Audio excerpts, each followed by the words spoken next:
I thought I was going to work 20 hours a week and make lots of money. And they're like, there's no way you thought that. I'm like, no, I did. No, but really. I was stupid. You own a business, you must be making tons of money, right? That's what business owners do. They all make tons of money. And then you do it and you're like, where's the money? Do you remember what your goal originally was? 3 years, you'd be able to take a long weekend. That was your plan. That was your goal. In 3 years, I want to take a long weekend off. And do you remember what I said to you? Something along the lines of, that's a stupid goal. Yeah, basically it was, Camille, that's the dumbest goal I've ever heard in my life. We're not going to do that in 2 years. We're going to do that in 2 months. And 2 months later, what happened? Yeah, we went down to Tennessee for actually a week and spent time outdoors and hiking and four-wheeling and having a good time.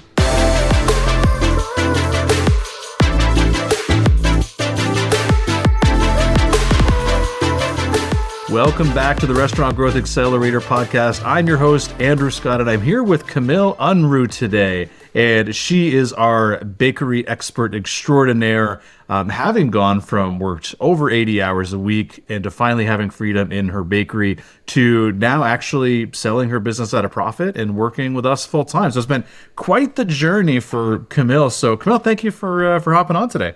Yeah, you're very welcome. I'm excited to be here. Awesome. So let's go back to the land of, was it like early 2021? I think it was 20. Actually, let's go back before that because that's when we met. But let's go back to the start of the bakery. So why the hell did you get into the bakery business in the first place? Good question. Well, I mean, I had just graduated from baking and pastry school, and the opportunity came, and figured that a 22-year-old doesn't really get that opportunity very often. So I've always loved the industry and wanted to just jump in. Okay, well, how did that opportunity come up? I mean, did you like trip and fall over a bakery? Oh, God, no. No, it was the bakery that I worked at in high school. And the previous owner was burnt out, tired, wasn't making money, and wanted somebody else to take over. And I thought, yeah, I could do that. Yeah, you're like, hey, this guy hasn't figured it out and is burnt out and tired. I had got all the answers. Yeah. Yeah, because everyone at 22 knows everything. Right, exactly. Yeah. Which is so funny because like I put out posts now that are like, yeah, I thought I was going to work 20 hours a week and make lots of money. And they're like, there's no way you thought that. I'm like, no, I did. No, but really. I was stupid. Like but that's what you think, right? You're like, oh, you own a business. You must be making tons of money, right? That's what business owners do. They all make tons of money. And then you do it and you're like, oh God. Where's the money? Yeah. So anyway, so you worked at this bakery in high school. What's your favorite like pastry to make? Cheesecake, actually, because I love the science behind it. Okay. Cheesecake science. Walk me through that. Yeah. So the whole reason why cheesecake is what it is because it's a custard base, but it also has flour included into it. And that's why it gives a different texture to it. But the eggs are what makes the magic happen in cheesecake. So as it bakes low and slow with the humidity in that oven, and it's in a water bath to keep that moisture in, it just creates this beautiful thing to watch happen. And at the end, you're like, oh, this liquid is now a cake because of eggs and flour and low temperatures. Okay, that's more than I didn't even like cheesecake. So like, I'm just like, I mean, you didn't have me at cheesecake, but that's interesting though because I have never made a cheesecake in my life, and I love how you described it as this beautiful thing, and I'm just like, nah, not well, thanks. But there's a lot of people that love cheesecake. There's even a factory dedicated to cheesecake. You're not wrong. There is. Anyway, okay, awesome. So let's dive into this a little bit. So you got in there, you're 22. Walk me through what happened. Yeah, got in there, had a great partnership. We had all the great ideas going. Found out that I had a really great backing of a community, and very quickly took on everything myself because I wasn't holding people accountable, didn't have systems, didn't really know what to do, and started frantically searching for how can I change this because it just wasn't working. And I was literally like sleeping in my car some nights because it wasn't worth the drive home to sleep. So, well, I mean, because the bakery, you're starting early, it's early mornings and okay. Yeah. And so what year was that? So we took over in 2018. So shit really hit the fan probably 2019, early 2019. Yeah. Yeah. Okay. Fair enough. And so you're there 80 plus hours a week, and so like, what's home life like for you at that point in time? At that point, I had just gotten married at the same time that I had just taken over the bakery.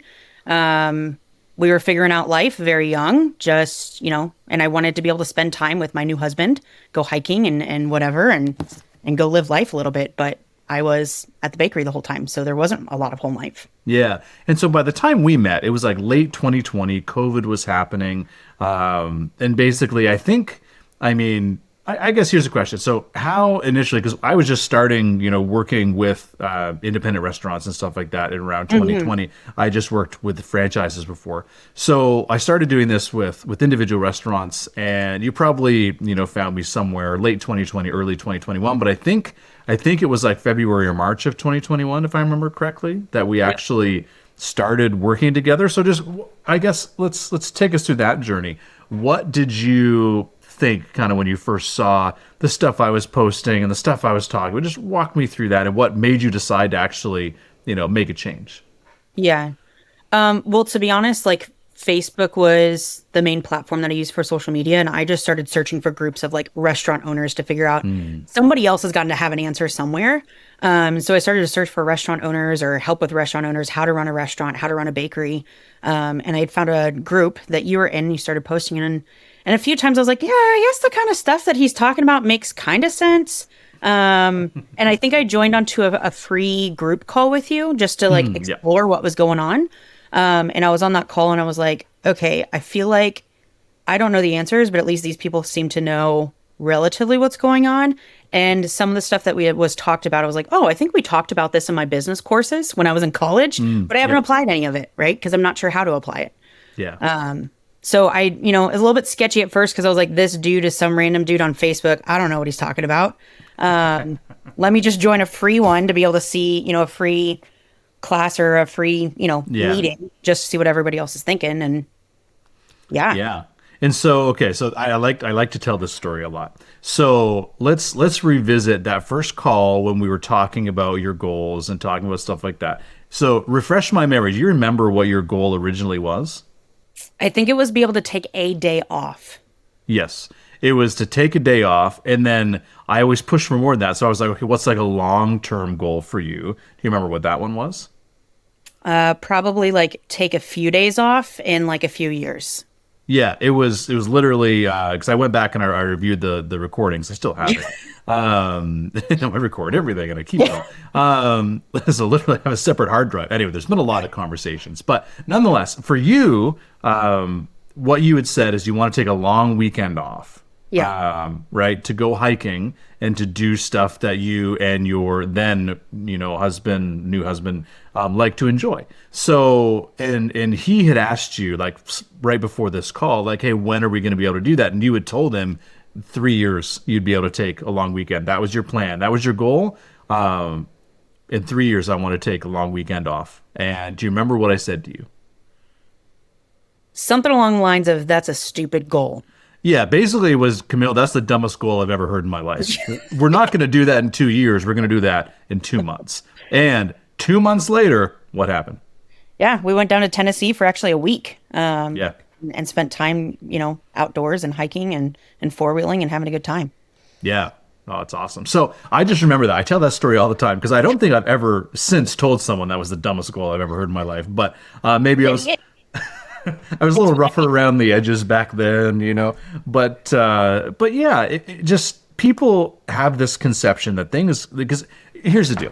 Everybody thinks of the world based on their own reality or the lens in which they view the world, right? And your world up to that point from 2018 up to 2021 had told you that things were really hard.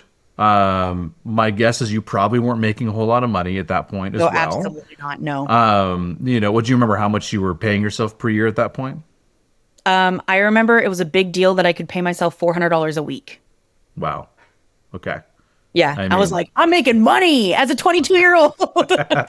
And then I realized that was not a lot. Yeah. I mean, it's $10 an hour. Yeah. Anyway, so you probably paid your employees more than that. So anyway, looking at that, people look through the lens at which they have, right? So you worked a lot. You didn't know any other way to do it. You probably looked around and there's a bunch of other restaurant owners that were, doing the same things you were. And so you're like, man, maybe this is just what it is, right? Maybe this is this is the industry. This is what you have to do. And so what I was able to kind of talk to you about, I was like, hey, like that's one way to do it, but it's not the only way to run a restaurant, right? And so when people come to me and people hear my stuff, they come from the lens of what they're used to. And they're afraid to have goals that are bigger than that because they don't want to dream too big. They dream in just survival goals. They're like, man. It's a fear of failure most of the time, right? Like if I can make a small goal, I can achieve this, right? Yep. Yeah. And you don't want to feel like you don't know what you're doing. You don't want to feel like you don't have it figured out. But let's face it, most of us don't have it figured out, right?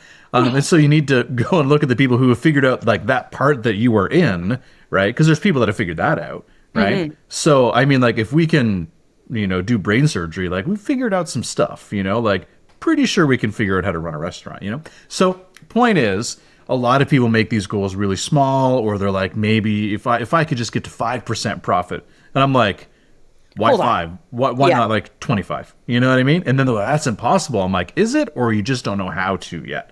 And that's kind of the conversation I had with you. It's like, I know you don't know how to do this, but it doesn't mean it's not possible. And that's kind of the conversation that we had, and that's what we walked through. And then sure enough, a few months later, there were some radical changes. A few months after that, things were running great. And eventually you started working part-time with us because the bakery was doing its thing. And and you really liked helping other people and seeing the similar changes along the way. So let's dive into this a little bit more, because I want to talk to the bakery folks that are listening to this. So what are some of the things in your bakery journey that you learned or changed or adapted, which enabled you not only to get the freedom, but also make the business run better, more profitably, more successfully, like get your sales where you wanted them? Just walk us through what are some of the core changes and things that you did differently? Mm-hmm. A few things. I think the first thing is actually focusing on the systems. A lot of the times I was just so overwhelmed because all the information in the business was coming from my brain only, and I was just telling everybody what to do. So implementing par sheets and a way for my team to decide how much to make each day, and focusing on how do they focus on customer engagement and customer relations, right? Yeah. Instead of me just telling them to. That was a big piece to it. Well, and let's actually back up from that for a second, because I think that is, you're like, yeah, just focus on some systems. So it's not all in your head, like you just like kind of like cruised over that. But let's stop here for a second, because think of it this way. If your head is the only place where the systems live, you are the system. And so how can your business operate without you? 100%. Yeah, because that's where I was. It couldn't operate without me. Exactly. So you take a day off, then nobody knows what to do, what to bake, what to prep. Like they don't know any of that. And so like, I kid you not, sometimes, and we have owners come in all the time and talk to us like this, and it's like, hey, well, why don't you just take what's in your head? Like, okay, how many, muffins should you bake on a Tuesday? And you're like, 100 or whatever the number is. And like, how come you know that, but nobody else does? So why don't we just take what you know and write it down? And so instead of them asking you, they can just go and look on the board where it says how much to make. Like, like radical change here. Let's just write it down. And then you teach your people to go look at that. And then all you have to do is follow up to make sure they actually did the thing. And then if that number changes, you change it on the sheet. Like, oh my God, crazy. So, and this is literally like mind-boggling for some people, not for everybody, but like just people, here's the other thing I think that happens. You probably felt good because you were also needed. Exactly. And that's what I was going to say, is that at the time I thought that was my role as the owner, was to orchestrate and to be able to tell people what to do. And it felt good because people needed me and I had the information, I had the answer, but I wasn't helping anybody by doing that. Hey, it's Andrew here. Just taking a quick 20-second break to share something important. Did you know that you can master your restaurant's numbers in just 5 minutes per week? I created a free, no-fluff 7-minute training where I show you exactly what numbers you must track, where you're bleeding money, and I give you the exact tool we use with our clients to do it. Grab your free copy by clicking the link in the description below. So to use that analogy, your role is actually the composer.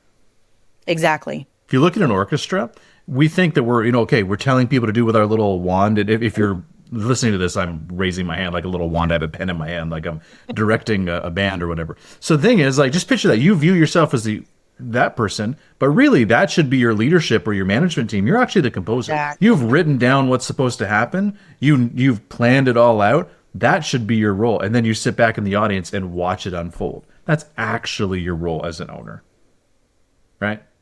And that's different from what most people think. So I actually love that analogy. I'm going to start using that now. There you go. But people feel needed when people are always asking them questions. They feel needed. And here's the thing. It gives us satisfaction to be able to go in when things are chaos, and then you leave when it's all better. Be the superhero. Yeah, you're the superhero. And we become the heroes in our business way too often. But that doesn't mean that we're really good at being a superhero. It means we're really bad at being an owner. Mm-hmm. Right? So that's what I have to shift people to, because we often go into the hero. I come in and I save the day. Well, why did you have to do that in the first place? Right? Now, what's really difficult is that eventually, when you start taking time away from the business, I'm sure you have this, you started feeling guilty. Oh, 100%. Yeah. It was like, oh, I should be there helping my team. Oh, it's a busy week. There's wedding cakes going out. Like I need to serve my customers and I need to make all this stuff. Make sure my team's supported. But that's actually not the truth, because that's your business's job to do that. You need to ensure that the end outcomes are done right and that the business is moving in the right direction. Doesn't mean you have to be the one delivering the cakes or doing the decorating. No matter how good of a decorator you were, because like you've seen my handwriting in my drawings. It's not the best. Not the job for me. But you did an amazing job at it. Now, so that's the thing. That's where people get it all wrong. So that's one area. So putting the systems in place, and actually just a great example of this. When we first started meeting, we would have like group support calls, right? Mm-hmm. And on every call, you were there. Literally, like, you had your AirPods in and you were watching the call, but you were decorating cupcakes. You were decorating cakes. Like every time I was like, what's Camille doing this time? Yeah. And you were still in the business.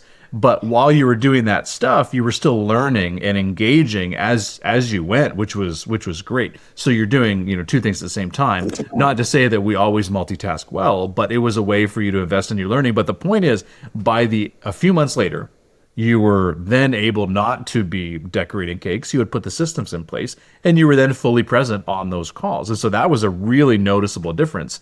Oh, Camille's in the office now, And I'm sure owners are like, yeah, an owner shouldn't be in the office. They should be on the floor with their team. But let me ask you that. Why is that, and how is that belief serving you? Because if you believe that the only place for an owner is in the trenches all day, what are you missing out on? Who is doing the owner's job, right? If the owner is doing a line cook's job, who's doing the owner's job? And normally the same people that say, well, you need to be in the trenches, you need to be there, for whatever reason, because I can do it the best, or because my customers need to be taken care of, or because I make the best, whatever it is, right? But the point is, I usually ask them, hey, so, who's doing your finances? Who's monitoring those properly? And they're like, well, I'm like 3 months behind on that. I say, okay, so where's your marketing plan at? Oh, I haven't had time to do that. Yep. Okay, so where's your strategic plan for the next year? And they're like, well, I don't even know what that is. So point is, the same people that are saying, hey, I need to be there, they're doing someone else's job, because that's where they feel valued and that's where they're strong. But it doesn't mean that there's a whole other job that's not getting done. And most people just either don't know how to do it, don't know how to free up their time to be able to do it. So there's a bunch of that. So, okay. Systems was one thing for you. What else? What else would you say to the bakery owners listening to this being like, what do I do to make my business better? Yeah, I think one of the things was that we didn't have enough retail sales, so I had to find a secondary source of income. So, and not just, hey, I need to go work another job, but I need to find a secondary route of income for the business. So, hey, I need to make relationships with local wedding venues so that we're recommended all the time. And we needed to have some wholesale accounts. So I had, sales coming in guaranteed every single week, every single day that were coming in to make sure that there was a higher revenue base. Because a lot of times the reason why I was also in the business was because I felt like I couldn't afford to pay anybody in the beginning. Yeah. Right? Yeah. Now let's just play this out. If you didn't go out and find those sources of revenue, you would probably still be in the business today. Possibly. Yeah. Right. So, and that's another thing people do is like, well, I don't have time to go and get more business because I need to be in the business to save money. And so I'm like, okay, well, what's the plan long term? You're just going to be there forever? Exactly. How is that magically going to change, Okay, so getting more retail sales, that's good. So like what were the changes in your sales over time from when you started to, where you ended? Yeah, I think when we started out, we were at like 35K a month. And when we sold, we were at 75K a month. Okay. Yeah. I mean, that's more than double. Yeah. Yeah, well, it's Oh, double. about double. Yeah. Yeah. Oh, and that's good. And so it was from retail. Obviously, you did, wedding cakes, like that kind of stuff. What else did you guys do as far as your offerings? We started doing breakfast offerings. So we partnered with a couple of coffee shops and did, breakfast caterings for the Chamber of Commerce and local other businesses. We did cupcakes and cookies. So then we also focused on like partnering with realty groups so that they could do gifts for closings and for open houses. So it's literally thinking about who in my area can use my product and where in their business could they use it. Yeah, no, I like that. Okay, no, that makes sense. All right, so what are some other things you'd say to the bakery owners? Putting systems in place, going out, finding different sources of revenue, finding different places where you can bring people on board as far as that goes, and grow your sales in different ways. What else? What else are some of the things you did to free up your time and drive money to your bottom line? Yeah, I think it's doing the hard stuff. A lot of times as an owner, you do the stuff that's easier, the stuff that you're good at. Yeah. And so that's what we fall into. The stuff that we don't know or we're not comfortable with, that's what we're going to avoid easier, But doing the planning sessions, so actually sitting down and thinking about my business and going, okay, what's happening in the next few months? How am I marketing this? How's my team going to be able to handle this? Do we need to change what we're doing based off of sales volumes? And doing that planning and setting aside that time was a massive shift for me. Oh, I remember this too. I remember where you used to say, like, I would say, like, hey, so what's your marketing plan for next month? And you were like, yeah, I haven't really thought about that yet. Because, like, Thanksgiving was coming up, and I think pies were a big thing for you guys around Thanksgiving, right? Yeah, we'd have like 600 pies go out in one day. Yeah. And so it's like, so like, what's your planning like on that? And you're like, yeah, it's not done yet. And meanwhile, it's like October is like weeks away. So I remember being like, okay, so like, how about we set up some time to do that in advance? And I remember you were so proud because you got like 2 or 3 months ahead on your marketing planning. And you were like, check this out. I'm already 3 months ahead. And you just felt great about it because it was stress off your shoulders. You weren't like, oh my God, I need to do this right now. And there's a bunch of stuff going on because there's always going to be fires to put out, right? Like there's always going to be some things that are going to try and demand your attention. But the difference is that if you plan ahead, then there's not that same pressure all the time, right? And it's just confidence knowing what direction you're going. Yep. Right? Absolutely. Absolutely. Okay. So if you were a bakery owner and you had to make more money tomorrow, what would you do? I would focus on my customer base and thinking about who they are. Bakeries are a luxury product with often a saturated market. There's bakeries all over the place. And so our customer base are people who don't need our product every day.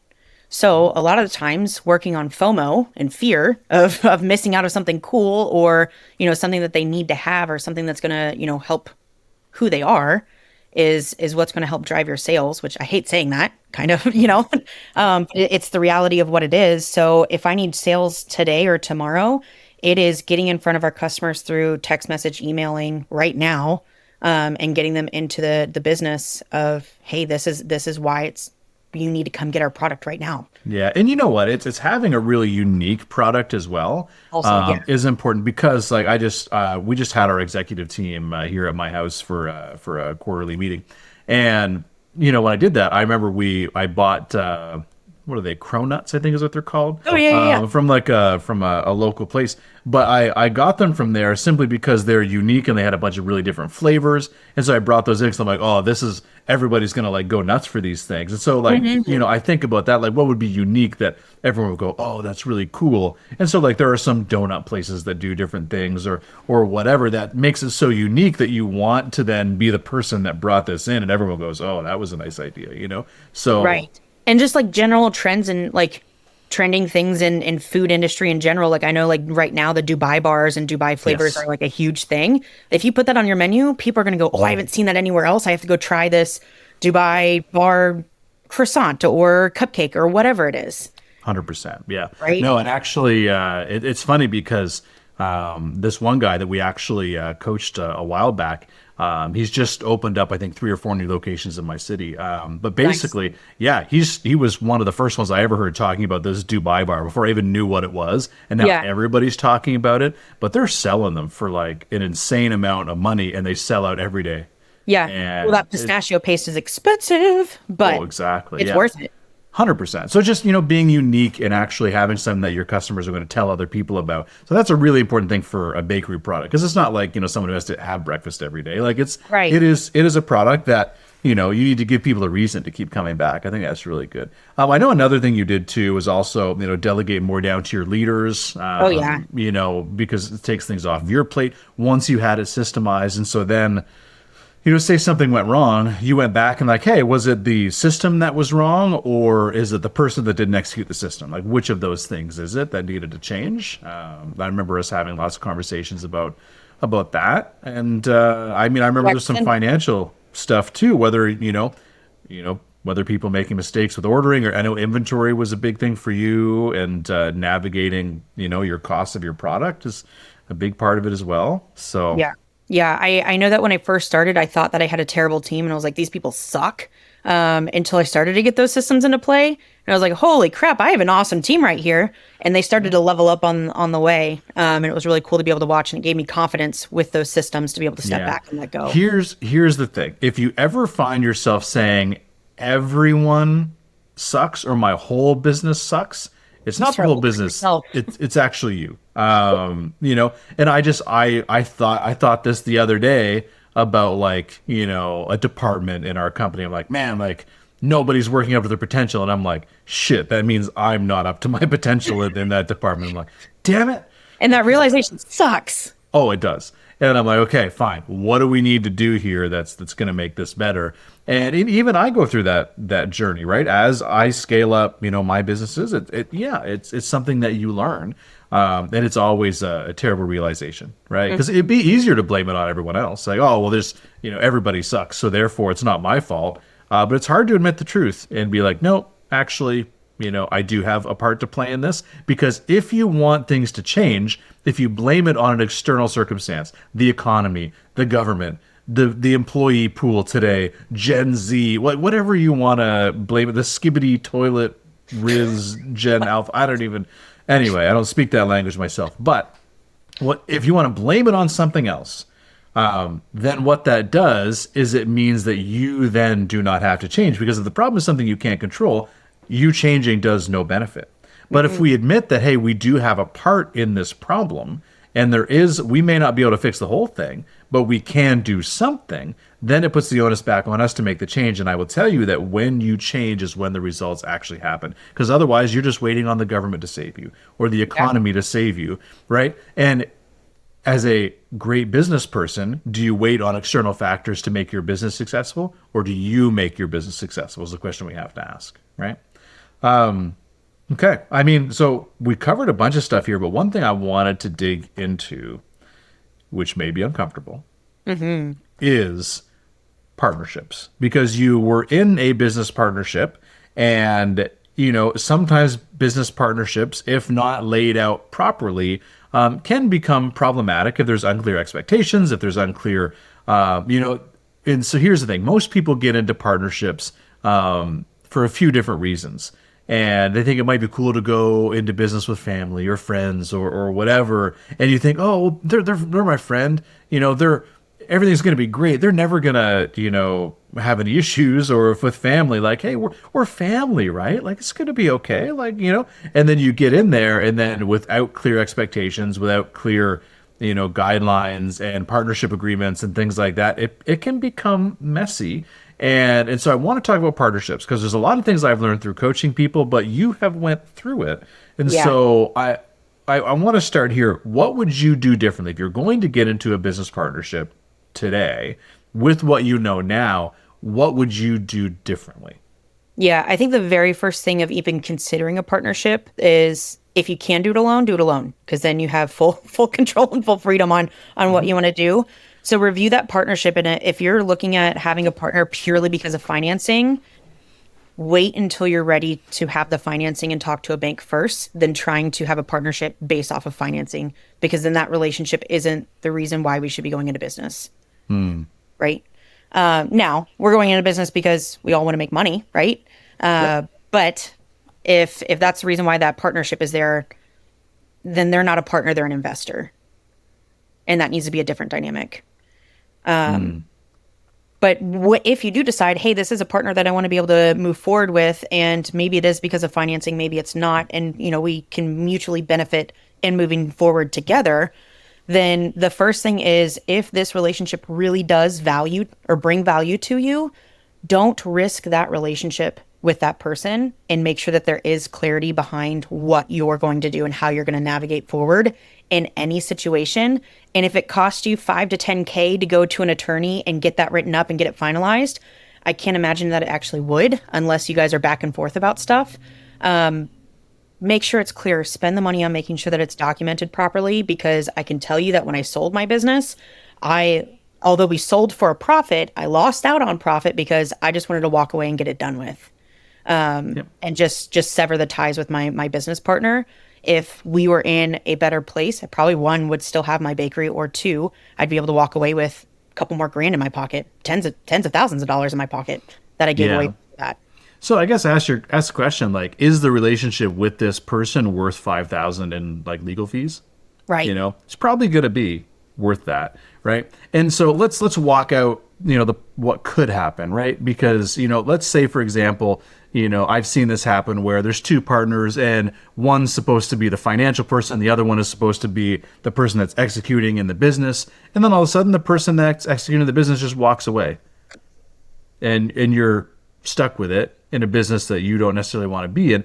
I mean, and then they come back for you and they're like, well, I want half of what the business is worth, right? Where's the agreement that shows what that arrangement is and that they defaulted on their part of it, right? Or if you're going to be 50-50 and 50-50 work is expected, where is that written down and what does that look like, right? So that we can hold each other to it. Because here's the other thing too. Just even picture an employment relationship, right? With an employee, would it be fair to say that you expect them to work 40 hours, but that's not written anywhere, right? It wouldn't be fair to say, hey, your expectations are XYZ, but they're not written down anywhere. You wouldn't expect to hold someone to that if there wasn't documentation around it. But here's the thing. An employee, you can still let go, with severance or whatever, for whatever reasons. But, you could still let them go. A partner, it's like a marriage. You're stuck, like it's. And so the only options then are to buy them out, and that's if they want to be bought out. And so really what you're doing when you're putting down a partnership agreement is just literally just spelling out all of the terms of that partnership. And what's going to happen if this happens? Like, what are the worst case scenarios? And I'll just give you an example. One of the things that I wish I had done, because I am divorced, and that happened in 2018.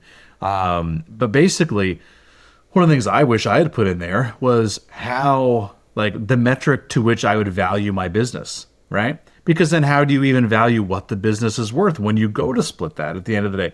If you don't have a metric that you can agree on to value the business, like EBITDA, times 3 or whatever, like if you don't have a number for that, how are you going to do that? Because one person could say, hey, this thing's worth $1 million. And you could be like, no, it's actually worth $200,000. Yeah. And then you're trying to buy one party out and the other party's unreasonable. Then what do you do? Well, then you can do nothing because you can't agree on it, right?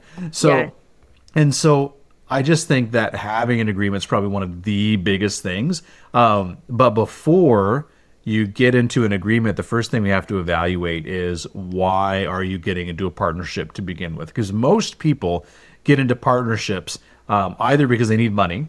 That's a very common one. Hey, this person's going to have the money, right? So that needs to be clearly spelled out. What rights do they have as far as operations go?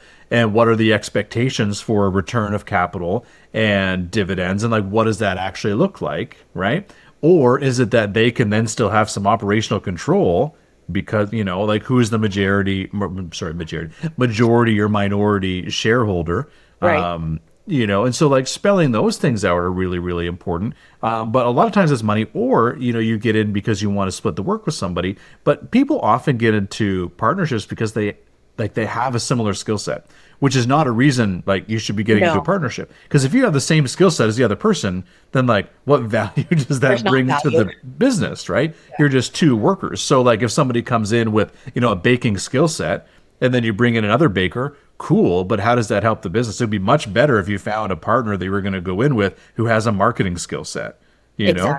That would be much better, or has a financial skill set that complements yours. Because you should actually try and find partners based on what the business will actually need and to complement your skill set, not to duplicate your skill set. And a lot of people don't do that.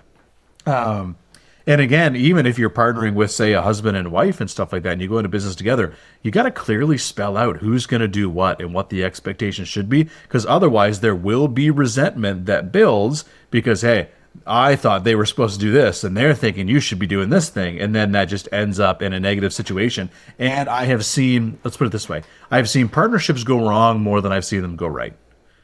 Oh, for sure. Yeah. And I was an example of that for sure. Yeah. And sometimes partnerships are what ends the business. Yeah. Because the partnership becomes untenable. And so the only option to exit the partnership is to go your separate ways. And if neither party has the money or can agree on a buyout amount, then you end up just selling the business and moving on. And sometimes when you need to sell it, you don't sell at the optimal price. So, there's a lot of different ways around it. So partnerships can be tricky. They can work, but only if you actually do it the right way from the start. And I think that's probably the most important thing to do. Yeah, for sure. Just walking through things and, my experience in general, the lack of clarity caused time, finances, and lots of headaches. Yeah. Because that's when I started to dig into things and say, hey, we need to have these systems into play, and started to backtrack to get the right, do the right thing, was when everything got really sticky and we didn't agree on things. And then it became such a frustration that we both said, we're just going to sell to get out of this. Yep. 100%. Yeah. And so, what could have been something, because I remember we had talked before about expanding, having a much bigger retail division, actually getting a, retail production facility for wholesale and stuff like that. Or not a retail production facility, but a production facility for wholesale. So those are all possibilities. But again, partnership wise, you have to be aligned. 100%. Because that, again, would take investment. That would take a lot of things. And so if your partners aren't aligned on it, and if you don't have the documents to go back and actually sort out any issues you do have, those are kind of what your options are. So that's why I wanted to talk about that, because there's a lot of partnerships in the restaurant industry, because build-outs can be expensive, because, maybe one person has restaurant experience and the other one doesn't, but then the one who doesn't have the experience ends up stuck because they're usually the one that puts in the money. And so, and then we have to end up teaching them the restaurant business and stuff like that. So there's a lot of ways partnerships can go wrong. I hope that you're not one of them, but I hope if you do consider getting into a partnership in the future, you just take the steps at the start to really play it out and iron all those things in, like who's going to do what are the expectations, what happens if something bad happens, are there buyout clauses, how are you going to value the business? There's so many things that you can add in there that I think are relevant. But I hope that everyone gains a little bit of value from this. And Camile, I just want to say thank you for being here and sharing a little bit of your story. I know it's been, here we are in 2025. So, it's been 4 years between, working together between a client and coach, but now having you, work with us at Ownership, helping other bakery owners succeed and actually get the same freedom and journey that you went through. So it's been awesome to watch you grow. And it's been awesome to see all the things that you've been able to accomplish. So thank you for being here. And if anyone wants to hear more from Camile, you most certainly can. And if you have specific questions, let us know, and we'll do a follow-up and get more nitty-gritty into the bakery side of things and cheesecakes and all the fun stuff that I know nothing about. So yeah, I'd love to. Awesome. Well, guys, thank you for being here, and we'll see you on the other side.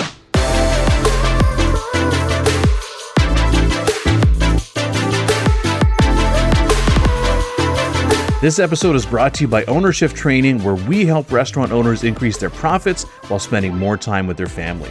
And if you want to know exactly what it would take to grow your profit margin to 15% and beyond while spending more time with your family, my team has a few spots open this week for a free 15-minute restaurant assessment call.